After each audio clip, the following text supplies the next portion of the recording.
अस्सलाम वालेकुम मेरे दोस्तों। ये देखो, ये खूबसूरत बच्चा है, बिल्कुल गुलाबी चमड़ी का है। इतने खूबसूरत बच्चों के लिए अगर संपर्क करना हो तो मेरे से संपर्क करें। इंशाल्लाह मैं आपको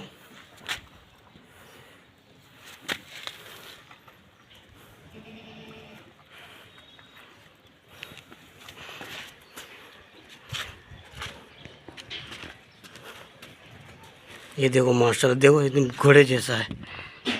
मेरे इस बकरे के लिए आप सब दुआ करें, अल्लाह ताला इसकी बदनज़री से हिफाजत फरमा ले। अल फैज़ानी गोट फार्म का ये बकरा नाक है।